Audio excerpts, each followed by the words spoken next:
I'm Aden Matthews. And I'm Zach Snyder. And welcome back to another YouTube podcast, the one-stop shop for anything and everything related to YouTube. Aden, I got a question right off the bat for the episode. Oh shit! Immediately, right off the bat. Immediately. Okay. So every day I go through life and I'm like trying to get ahead on this podcast, trying to get ahead on client work, on my own projects. Yep. You know, at some point, like, why am I working towards trying to get ahead, but nobody ever be giving me head? What's up with that? Was that it? Was that your? Yeah. Yeah. How cool. That? Zach, before this podcast, was like, "Don't worry, I got something hilarious to start the episode off with. Funniest shit you've ever heard." And I'm like, "Really?" Yeah. He's like, "Yeah, I'm gonna blow your fucking mind." And here we are. So, a head joke, really. Yeah. That's some next level shit. Yeah. Shout out to all the junior high kids listening to this, being like, "That was funny. That was really good." I was gonna when I called Aden about 15 minutes ago, I was gonna hit him up with that immediately. Then I was like, no, let me save it for the podcast. They'll love it. How'd you think about the show, the award-winning YouTube podcast? Yeah. Speaking of, saving all your best material. New episode. Welcome 82. Back, everybody. We're here to talk about YouTube. Kind of. Oh, kind of talking about YouTube. What are we talking about today, Zachary? Well, this is gonna be a classic Aden and Zach bitch for about an hour, about something that bugs us. You know, that is the YouTube genre of videos called YouTube help channels. Yep. So, if you make YouTube videos about YouTube help advice, we're not clowning on you specifically. But if that is your entire channel and all you do is talk about YouTube help advice and you've never made another channel and that's all you do, we're clowning on you. It's clowning time. We're shaming people. We're talking about how much better we are, you know, hyping up the podcast even more despite the fact that we're basically this. You know, all 100%. All that shit. Well, but before we do.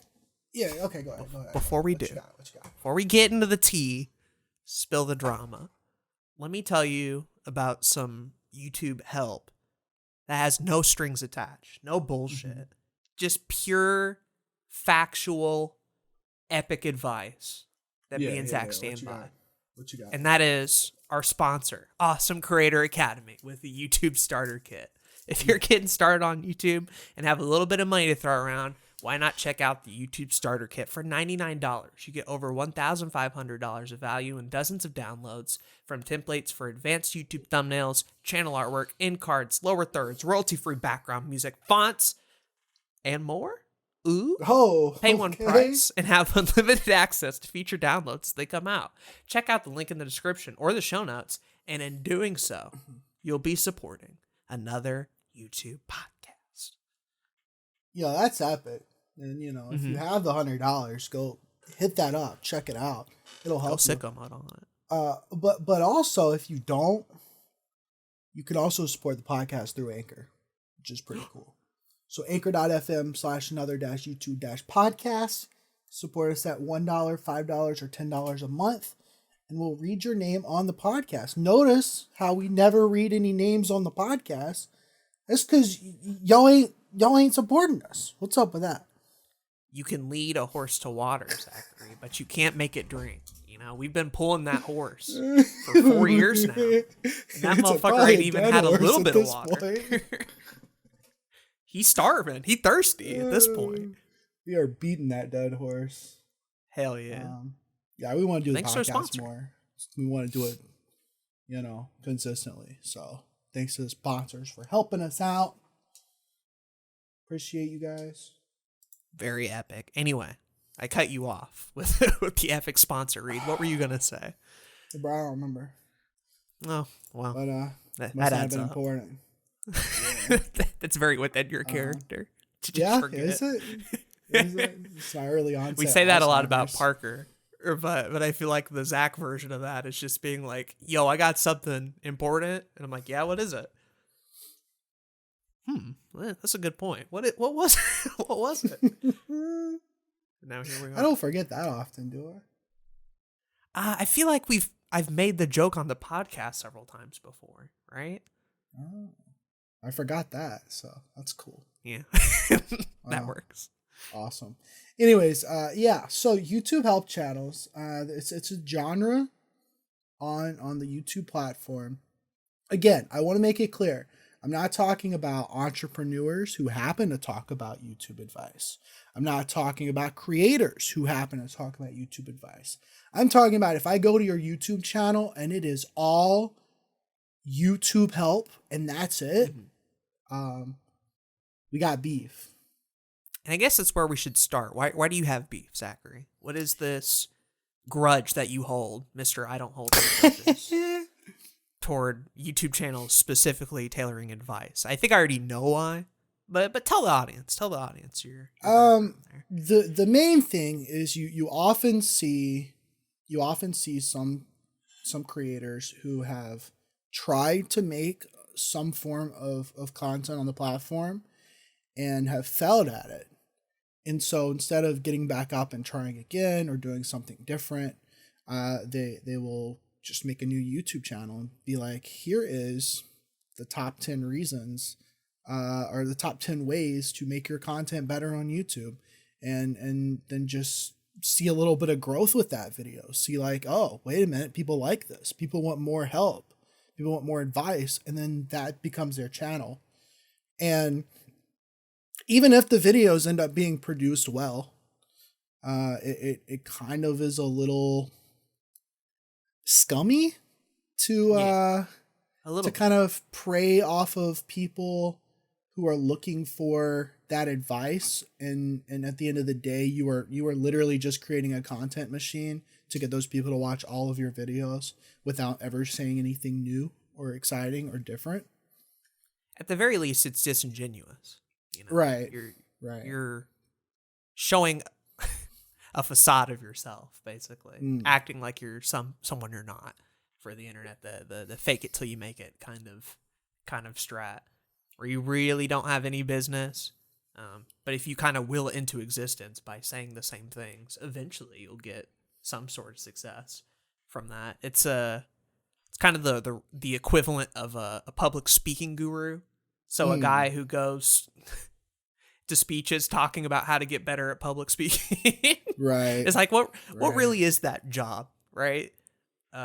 Is like, oh, I'm a guru at helping other people talk, but I don't necessarily like have anything to offer myself. Like, you kind of have to live in that world before you can write your book, you know? You kind of have to do the thing before you publish your tome of like how I made it. This is my story. If you have no story, right, and you're just posting the takeaways, then they're probably not good takeaways. And I do want to be transparent. Like, I definitely get where these people are coming from. I mean, myself included, I've made YouTube help videos before. And there was a time where I was like, oh, I should do more of these. They're doing well. I'm helping people. It's like, yeah, but like, even when we do this podcast and we bring some kind of topics to the table, I don't think we could be continuing to do this podcast if we didn't have that second element of, hey, also, here's how our week was. Here's what we've been up to. Here's the creating stuff that we're doing also mainly.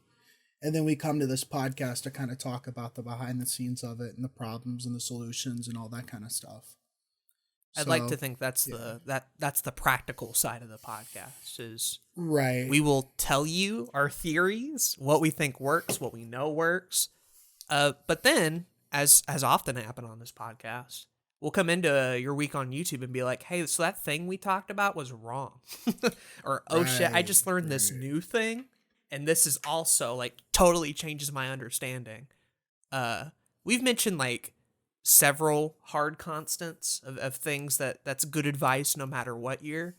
But I also think a good 50% of this podcast is day by day learning something new, gradually improving our content, and getting our journey along the way so that it doesn't come from a place of me and Zach are YouTube experts who have been in the field for 20 years and make high quality like, you know, it would be a different podcast if neither me or Zach made content or if our content didn't change and was bad. But both are equally rough. So I like to think we add a little bit of practicality, but also very transparent in the fact that this shit is a day by day thing for us that we're still learning and going through, and you know, try to make that obvious. Trials and tribulations of YouTube is a very real thing, and that'll be the name of my book one day, for sure. But no, it is. If you remember it.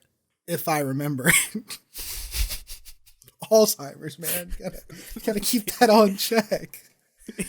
I'm starting threw me off today. You threw me off. That's fine. We got all the time in the world, Zach. At least an hour or so. Yeah. I think I'm aging a little too much. Maybe I don't have. You were talking about trials and tribulations. Yeah, no, I know. YouTube. I know. It's part of the bit. I get you. Just making sure.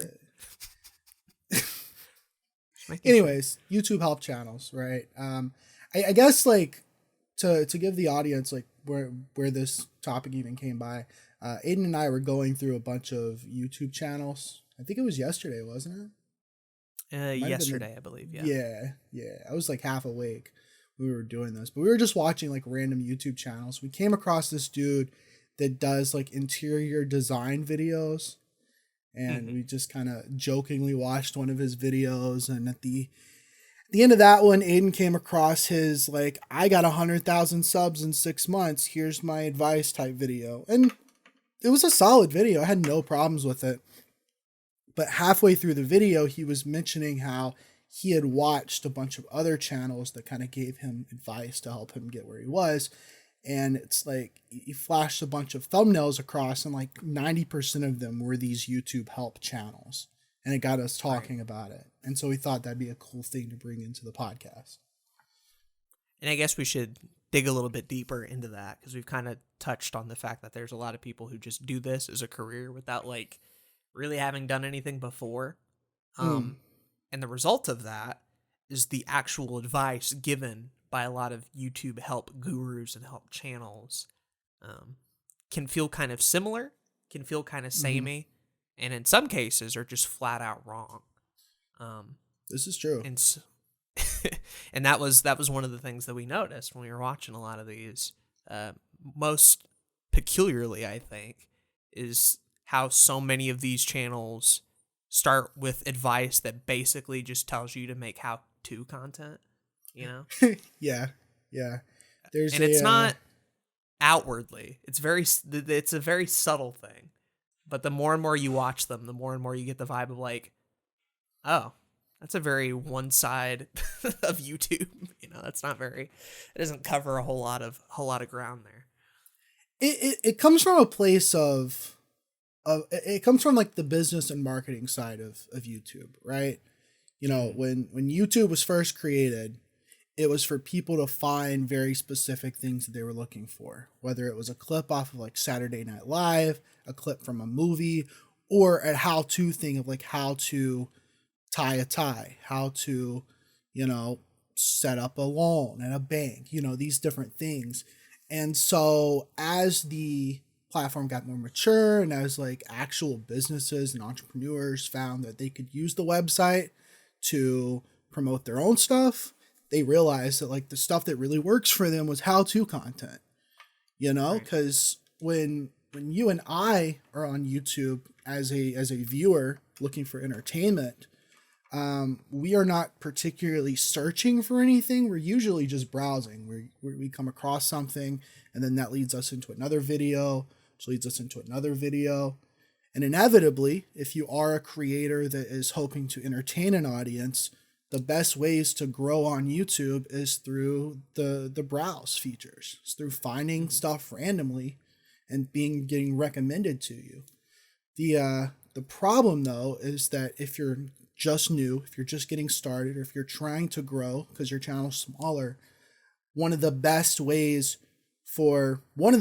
better ways for those kind of channels to get found is through search, right? If you don't know somebody and you're not getting their stuff recommended to them, you probably will never find them unless you find Right. one of their videos in the search bar. And this is where that how-to content kind of comes into play. You'll often hear that a gaming channel, for instance, the best way for people to find their videos is by the gaming channel creating something that's very searchable. How to get 1,000 V-Bucks in Fortnite, right? Like that kind of thing. Money. Safety. Yeah. That's the shortened version. Yeah. But that's why you see a lot of these channels out there creating these kind of clickbait how-to type videos, because YouTube advice channels will tell them to do that, because it does do well. And let me be clear, like, they're not wrong. There's very clearly a market for how-to videos. There is plenty of room to grow in that space and grow in that field. I think it mainly just comes down to how me and you use YouTube as opposed to how normal people use YouTube. For many people, YouTube is a tool.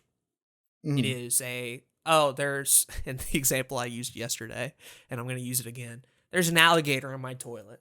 How I get that motherfucker out? I'll go to YouTube, and then you search, and you find some white dude with a plunger, and he's like, I'm going to tell you how to get this here alligator out the toilet. And you watch the video, and you're like, cool, thanks. I got the alligator out my toilet. And then you go on with your day, right? That's it. You watch the video, you're like, thanks, this was awesome, and you move on. Whereas I feel like with you and me and how we use YouTube is not that same sort of behavior. Me and you are on most of the day. We watch a variety of kind of videos. And most importantly, we don't care about the topic as much. That's the interesting thing to me, is I'll talk to you and you'll be like, hey, I found this video on something I've never heard of before and had no idea was a thing on a channel I've never heard of. And I watched the video and I loved it and it was beautiful and I wanted to show it to you. And I've done the same. I've just recommended weird ass channels out of the blue, because me and you view videos as a form of entertainment. And if you want to use the more pretentious word of saying it, me and you view videos as art, right? Like we're getting something more out of it. Whereas normal people are like, how do I get alligator out of the toilet? How-tos. It's for the information only. And both are good, and both are still a thing. But if you only show that one side and target that one behavior, then you're going to get one type of viewer and one way to success. But that's not the only way. That's not the only way at all. And keep in mind that, like, you and I are not the only people that do this either. I'd argue there's an entire generation of younger millennials and Gen Zers, Zoomers, that are like watching YouTube as a form of entertainment. Like that's just one of the avenues that we do it. I view most YouTube videos that I watch for entertainment, I view it in the same light as watching a movie or listening to an album or reading a book. Like it's just another medium of entertainment.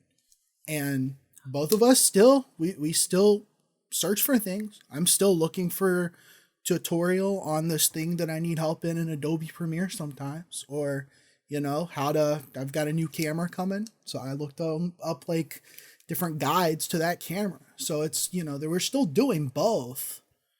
But when you're a creator and you want to create content that entertains people, then it can be hard to find advice from these YouTube channels that works for you 100%, right? I also think advice like that ignores, like you said, the creative part of you that wants to make something.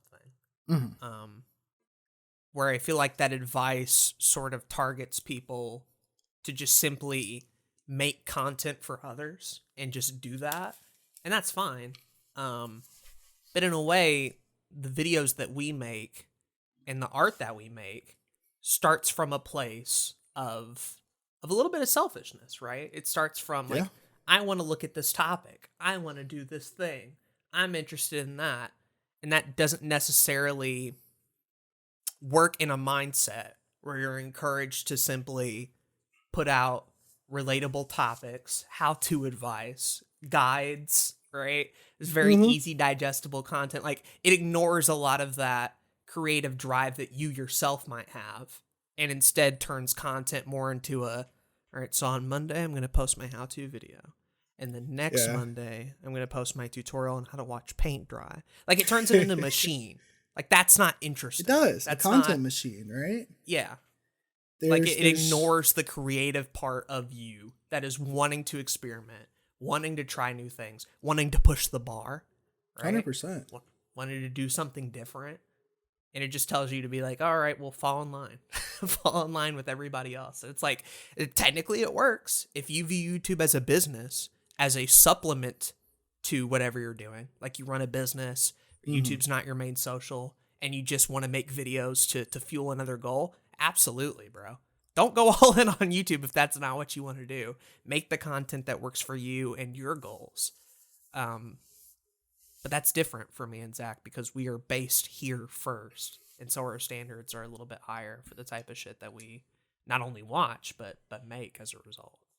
Right. I guess I should say also for the people that are listening to this episode, if you are an entrepreneur with a business and you are trying to like sell products, sell services, if that is you, if that's what you do for a living, then what we're talking about almost doesn't apply to your YouTube content, because 100% you should be, if you are an interior designer and you want to get people to pay you to consult them about and to design their interiors, then it is a good idea for you to make a channel that is super SEO friendly, super search relevant, that'll get people to find your stuff and watch it to get advice on interior design. Like, that's 100% a great business strategy, and you will succeed if you do it properly.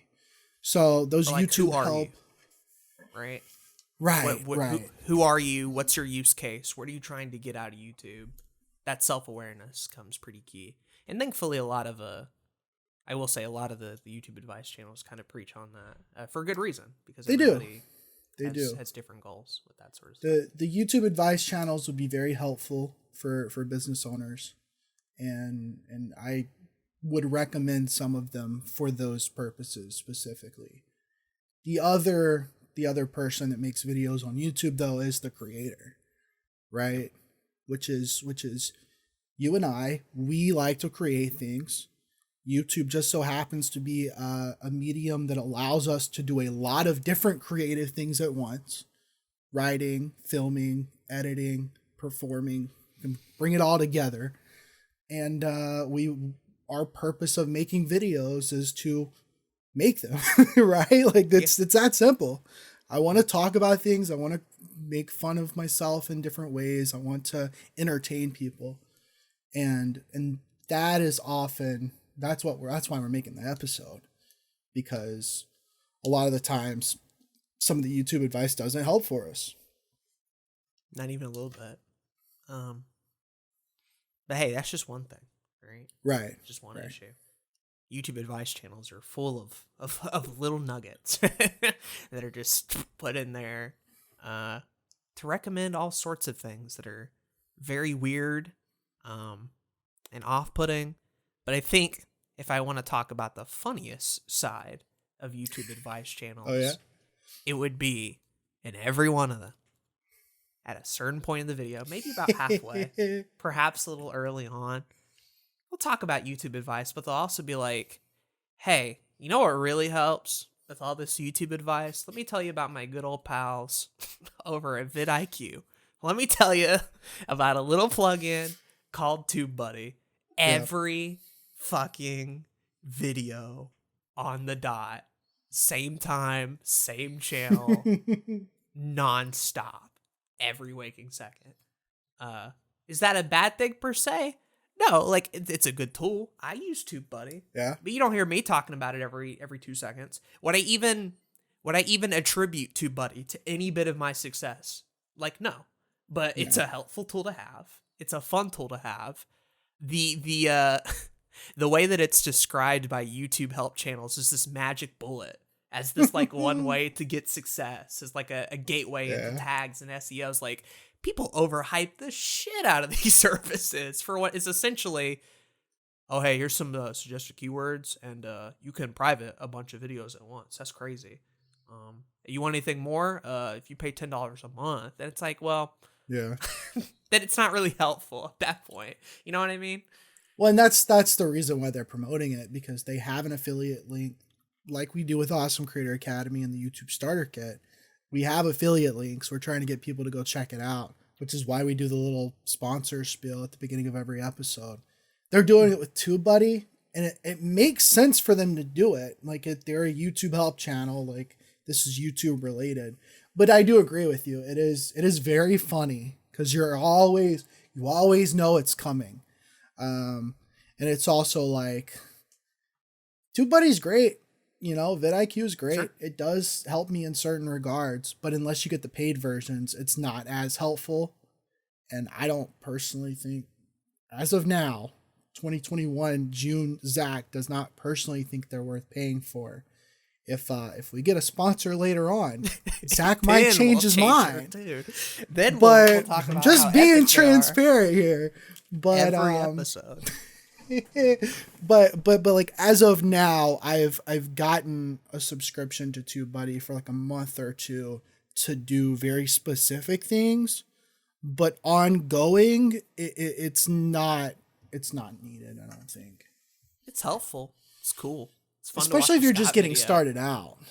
And be like, hey, what tags does Scott use? And you're like, okay, cool. Yeah, this is neat. It's a fine thing to have. It doesn't hurt you. The free version is, you know, I mean, I use it. I use the free version, so I get it. But I wouldn't recommend paying for it if you're just getting started out. And I think that is an issue with these channels. Is that every video they're like, yeah, go get half off of this subscription, when in actuality, like, you probably should be making sure your content is good enough before you even try to market it and try to get better SEO, right? 100%. So 100%. There is no magic bullet. There's no simply apply this thing to your video. Like, and no. I know we just started a new point, but I'm almost wanting to go into another one of just like 10 easy things you can do to fix your, like, there's so many little things about YouTube help channels that just, they're a little too much. It's the word easy that's thrown around a lot. Yeah. And I still think YouTube has a lot of luck involved. I know there are people that are like, no, it's not lucky. You just do all these things right and then you make it happen. But again, depending on what your channel is about, depending on your goals as a creator, I still think that there is luck involved as to how many people click on a video. Even if the thumbnail's good, even if the title's good, even if the topic is relevant to that person, I still think that there is a certain amount of luck involved when it comes to growing and success on YouTube. And that inherently means that all of these easy, quick tips are not easy or quick. It is, I mean, yeah, like, obviously SEO is important. Have good titles, have good thumbnails. But if you're just getting started, how do you know what a good title is? Right? How do you know what a good thumbnail looks like? You got to do research. You got to do hours of it. Mm-hmm. It takes years sometimes for some people to figure out what good thumbnail design is. It took a while for me. Like, I had some really bad thumbnails for years. 100%. And so I think the only way to quote quickly grow on YouTube is to, one, have content that's good enough to begin with, and then two, like, pay somebody like hundreds of dollars a month to, like, make sure the SEO is good and like promote the shit out of it, right? Like, right. Or if you are looking for help, the first place you should go is not an all general purpose YouTube advice. You should be looking within your niche. Right? Yeah. You want to do a specific kind of video? Type that shit in, watch who's doing well, figure out what they're doing well, learn from there. Pick up the things that they do. Work towards being different, being unique, being better, etc.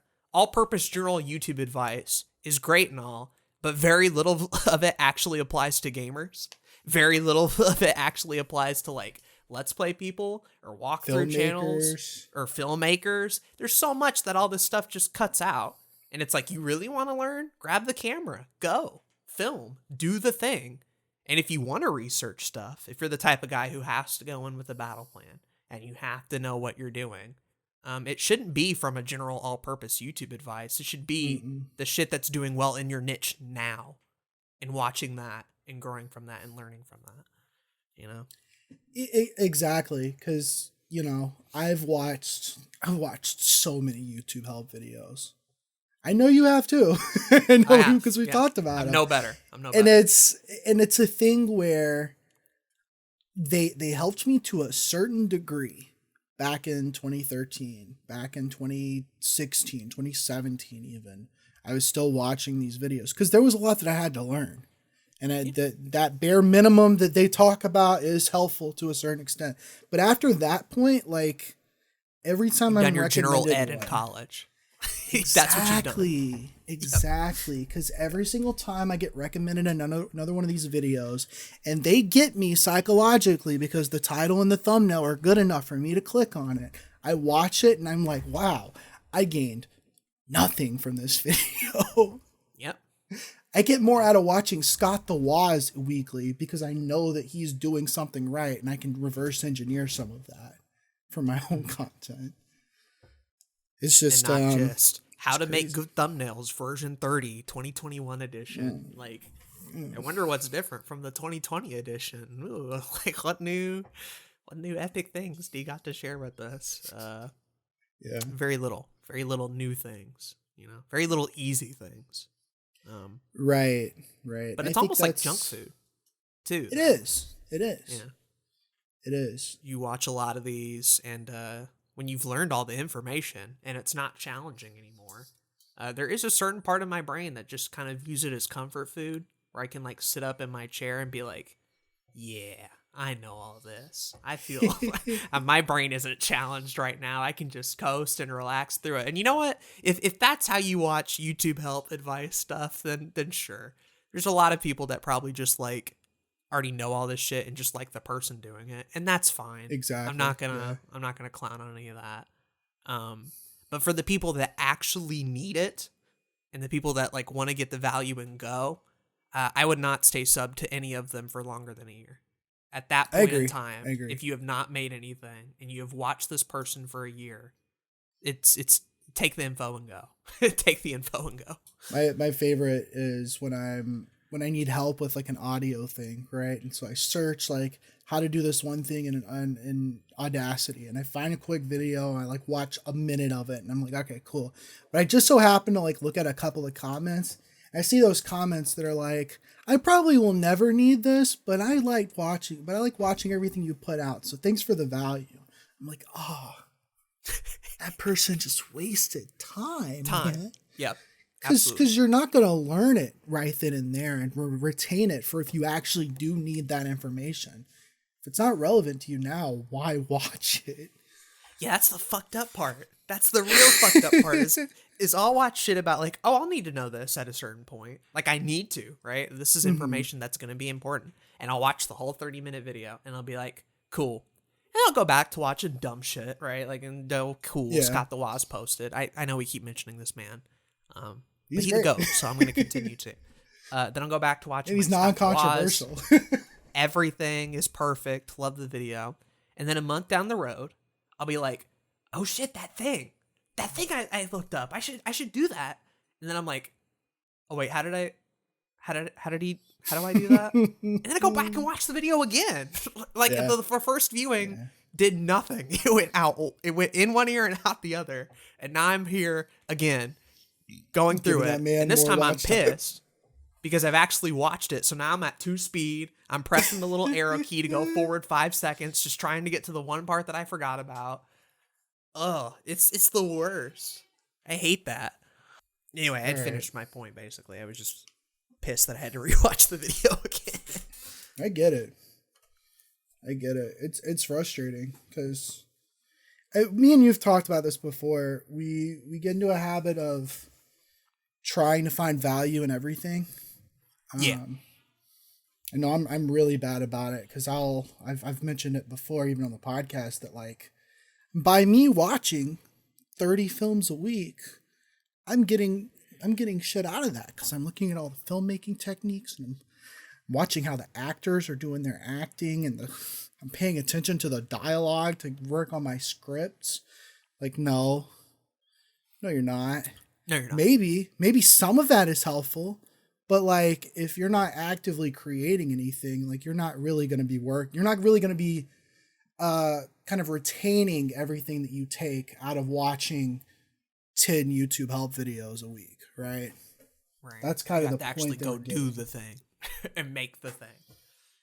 Right. Not just pretend like you're going to eventually and that you're stockpiling all the info just in case. Like you'll imagine even if you do that at a certain point, right? If you've watched one of these advice channels for 3 years, I'd imagine that'd be really tough to finally post something of trying to do it right and trying to be like, well, now that I've spent all this time, I got to make it worthwhile. I got to put out a really good video.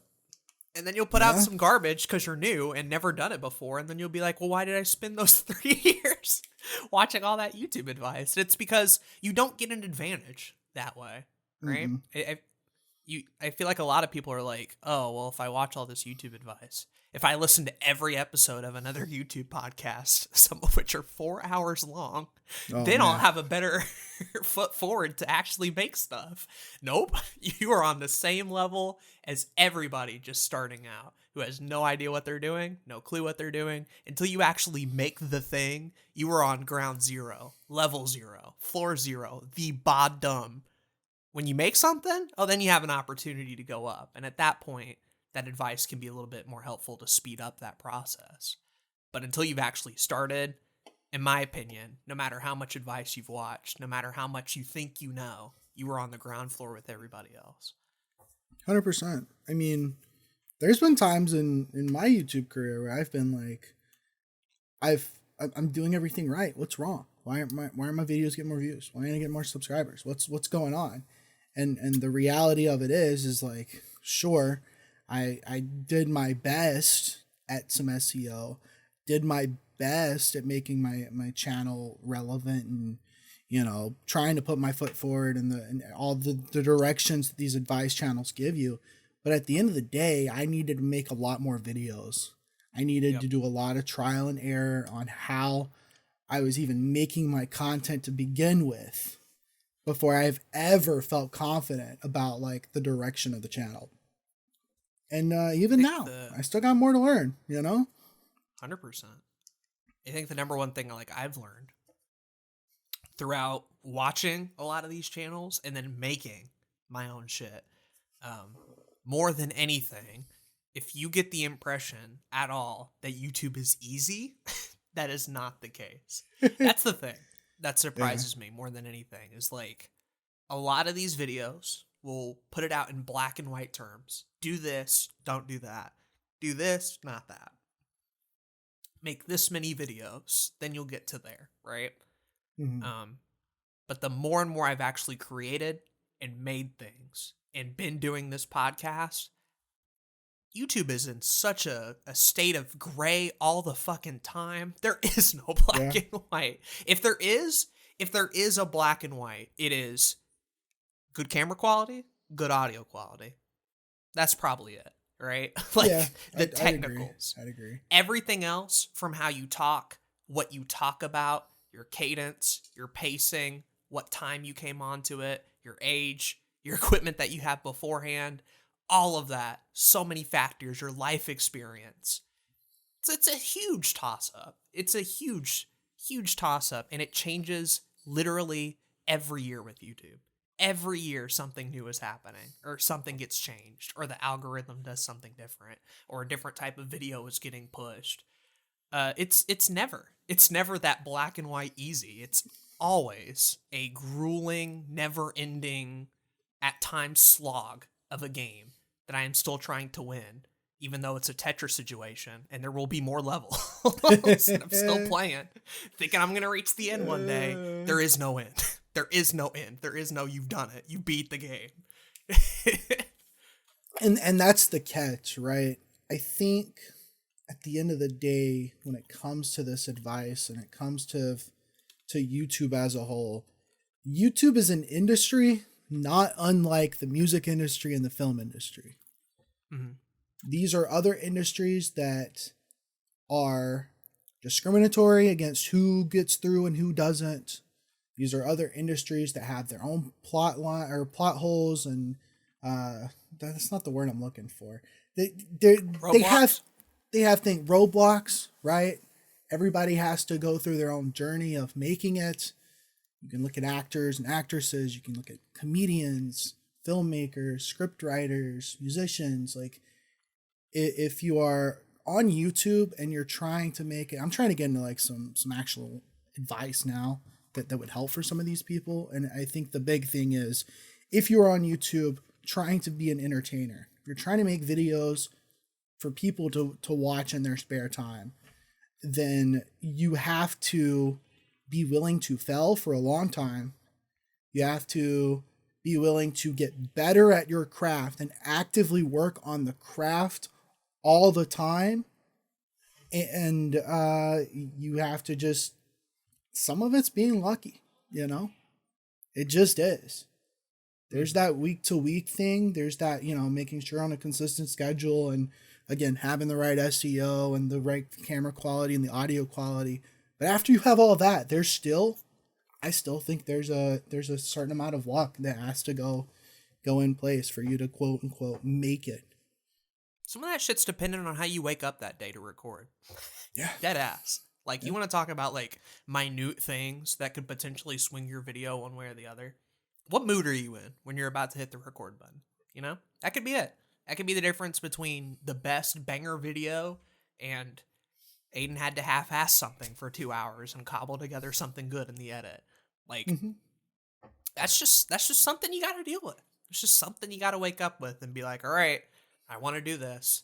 I'm still coming up to bat. Right, we've used the baseball analogy so many times at this point. You would think we actually played baseball, but we haven't.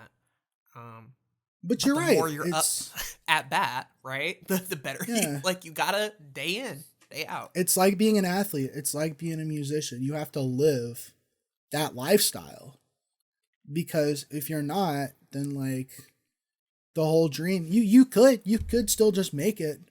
But like, even some of the biggest YouTubers that just did gaming videos, like fucking PewDiePie, he put out a video every day. Like, he woke up, he got the video out, and that's part of that lifestyle. And I think that is where a lot of YouTube help advice videos falter, is that they tell you it's easy. They tell you here's the 10 steps and that's it.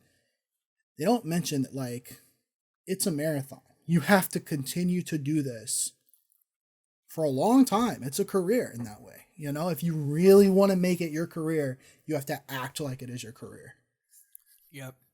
And that's the hard one of the part. things that will actually help you. That's easy to say. You want an easy pro tip to get successful at YouTube? Number 1, work ethic. Number 2, self-awareness. Like, the shit that your life coach would tell you, like, chances are it's probably applicable to YouTube in some way. Work ethic, your mood, showing up to work every day, being nice to be around, right? Building a community, being nice to others, learning something new every day, having a willingness to improve and learn and everything. It just so happens that in my case, my drive to get better every video also makes me spend an inopportune amount of time learning about the Sony A7S III, which is a $15,000 camera that I cannot afford and will not be able to afford. But damn if I don't feel like it's useful in some way. Like, maybe if I watch enough of these reviews, I'll fix it. Nope, I'm not picking up. I was talking to Jay the other day because I was looking at what camera I was wanting to get and everything, and Jay was like, "You should just get this this $50,000 8K red camera that's used in films." And I watched the fucking video about it. I'm like, holy shit. It is insane how high up things can go for little things, right? Like, what's this XLR microphone? $2,000? Oh, Are you kidding me? It's like, well, You know, how much better you want to get, bro? How much you willing to drop? Yeah, at some point, right? Which That's like, a future Zach thing right there. no offense, if like that's your goal, that's what you want. If you're a tech channel, you're reviewing this shit, you're making money back from it. Cool. Yeah. Most people don't need the $2,000 Sennheiser No. MK2 XLR microphone. Like, you know, this Rode into USB is $150 and it sounds all right. So I'll use what I have for now. Definitely. We didn't even touch on that. There's so many of these YouTube advice channels that are also tech channels trying to recommend you gear and shit. That's like, all right, guys, you want to be a streamer? Yeah. First up, you want to drop $300 on a Stream Deck XL, and then before you actually stream, pay someone to do all your assets. I want to briefly say this is why I appreciate someone like Roberto Blake, whose YouTube channel was created at first because he was a graphic designer, did a lot of Photoshop tutorials. He got into videos by making these videos, so he started doing like Premiere tutorials and that kind of thing. Eventually, as the channel grew and as he started consulting other people about YouTube and about being a creative entrepreneur, he did some YouTube help videos. But he will die to this day. He will die on the statement that he is not a YouTube advice channel because he doesn't want to be that. That's not his thing. That's some powerful energy. It is. And it's like, I know it's true because I've seen some of the work he does with other creators and other entrepreneurs. And he will tell you that it is like being an athlete again, that you have to show up to work every day. You have to put in the work. And that's really what it comes down to. And I know you and I have been, you know, at a certain point, we were both into the watching like Gary V every day. We did a whole hustle culture episode. We did. Not too long ago. Yeah. Right. Talking about this exact same shit. Yeah. Okay. We did do that episode. Yeah, there's some forgetting. Adding to my theory, baby. We're getting all the clips. All the clips. To be fair, like, at least in this case, I could probably tell you like every YouTube podcast episode and what number it is. Like I'm a mega fan first and foremost. So. Okay, you listen to the episodes again too. I do. Right? I do not. So I bring up shit we've said like 3 weeks ago. I just know most normal people probably haven't. So I'm not blaming you on this one. That was a while back for sure. Yeah, I guess just to bring that in here just a little bit. Go ahead. You know. As much as we're saying like you got to work hard and that's part of it, that's a big part of it. I also don't want to recommend like the whole hustle culture narrative of work until you die, right? Like there's got to be a balance to things, and it's why so many people live your life, can. Bro. Exactly. A lot of people can't just do YouTube 100% of the time, all the time. I can't. I still have to work with other people. Like that is. I spend more time working with my clients than I do on my own stuff. That sucks. Like I'd like to work on my own stuff more, and I'm trying to, but to a certain point, I can't just do YouTube and work with clients, or I would be sitting in this chair editing all day, and that's not fun. So, yeah, just wanted to bring that out there. It's a part of you, man. Part of you to the core. You gotta be making your own shit. Like even if it don't do well, even if it bad, even if nobody like it, at the end of the day, Mr. Zack Snyder wakes up and he's like 35, which is basically tomorrow, and he's like, shit, I haven't made anything. He'd be pissed. Like, fuck, why didn't I make a thing? You gotta make a thing. I was angry for a while because I didn't put out a video for 6 months. But yeah. Like I've told this story before, and I'll go ahead and tell it again since we're repeating stuff. But like, there was just a period of time when I didn't like have access to internet, and then I was at my grandparents' house while we were waiting to move, and there was just a period of time where all I would do would wake up and I'd watch a stream, and I'd be like, okay, this is cool, and I'd watch TV, and I'm like, this is still cool, and then I'd eat food, and I'd be like, yeah, sure, but eventually, you do that for like a week or two, and you're like, I really want to make. Why can't I'm going stir crazy? I need to make anything. I need to make You got cabin fever. Like I was at the point where I'm like, even if it's a let's play, I don't care. I started doing comedy music. Like the early part of Mataram, the first couple of songs were recorded during that period of time, and I would wait for either everybody to go to bed or for everybody to leave, and I'd be super up early in the morning. We did funny. YouTube podcasts during that time because I brought my mic over from my house, trying to like anything, man. I was dying for a little bit of something. But that's me and Zach, right? That may not necessarily be you. And I'm well aware that us saying all this shit might not necessarily apply to you. But that's YouTube, man. Not everything lesson. You hear is gonna apply to you, right? You gotta figure that shit out for yourself. If you watch a lot of YouTube advice channels, like not everything they say is 100% applicable to you, and that's really the biggest thing I want people to get out of this. Is that if you were like me in 2017 and you watched a lot of these videos and your shit wasn't doing well, it doesn't necessarily 100% mean that you're not doing it right. It just means that what you're doing isn't right for you. And that's why you gotta experiment. You gotta keep working at it. And not give up. Because that surely won't help at all. No. And that's the other thing I should mention is I have infinitely more respect for the people who upload every week or even every day and they post garbage.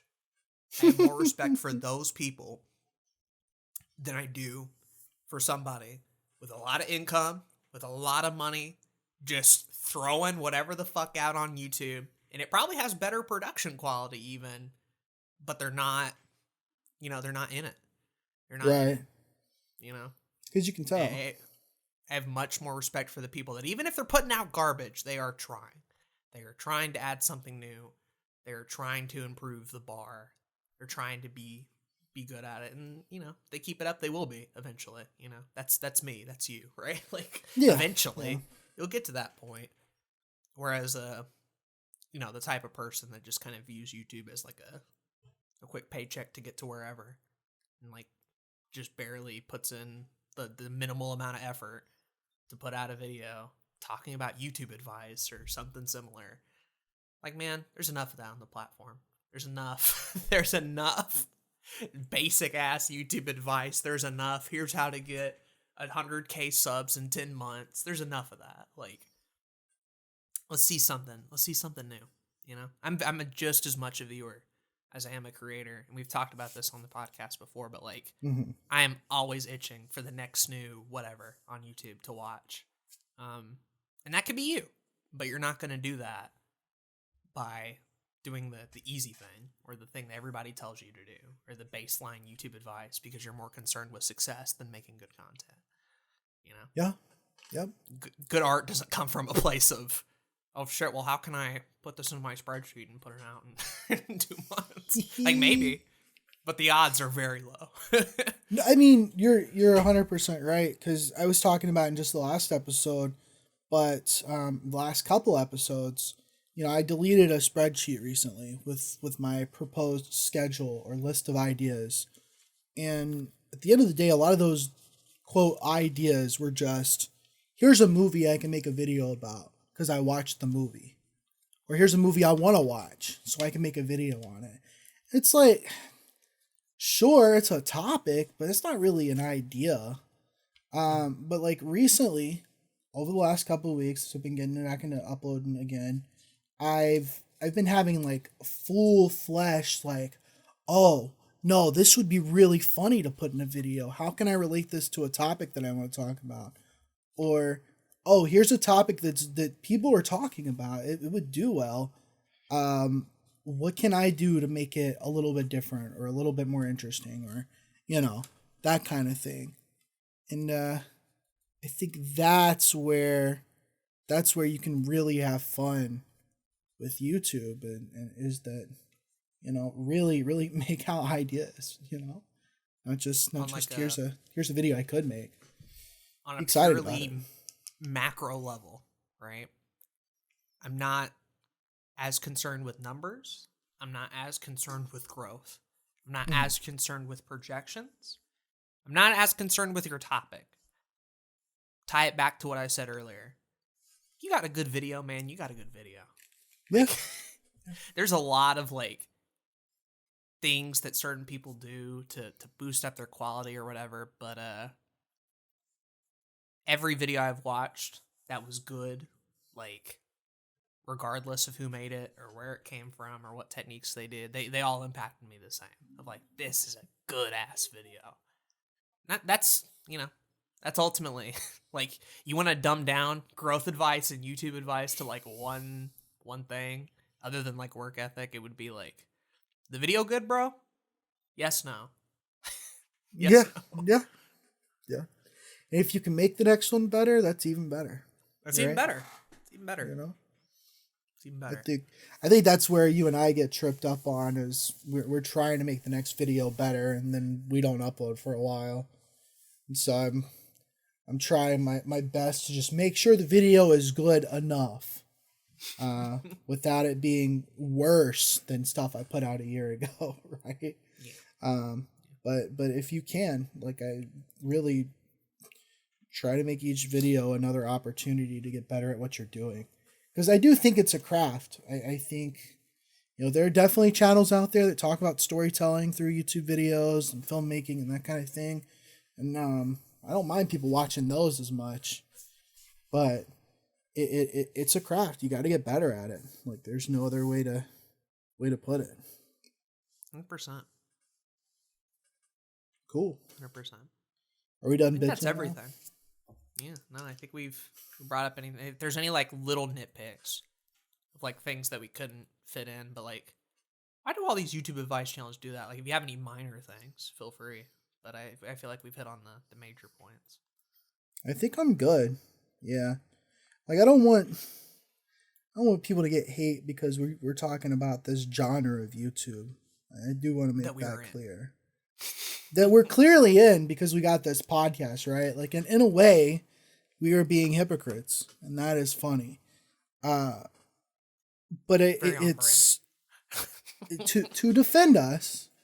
I would like to bring it back to, we've added something different to this podcast that not everybody is doing, and we talk about our journey. We talk about the things we do, and I think that is, I honestly, bro, I'm gonna be 100% honest with you. I don't know when or if another YouTube podcast will do well in the next 10 years, but if I'm able to talk to you, Aden Matthews, every week, if I'm able to talk to you, bro, every week, just about what we're thinking in regards to making YouTube videos or being in the space or whatever, I'd be happy with that. Yeah. Be cool with that. Right? Like, after we've done it for that long, some motherfucker would be like, these dudes talked about YouTube for 10 fucking years and got nowhere. That's insane. I should go watch that. And then, after we stop doing it, it'll then become relevant. It's like, wow, those crazy motherfuckers did like 800 episodes of this shit. Well, because ideally, like, we put out the podcast every week, or, try to at least. But meanwhile, we're working on our own stuff, and hopefully that stuff will do well, right? Yeah. That's the ideal situation. Mm-hmm.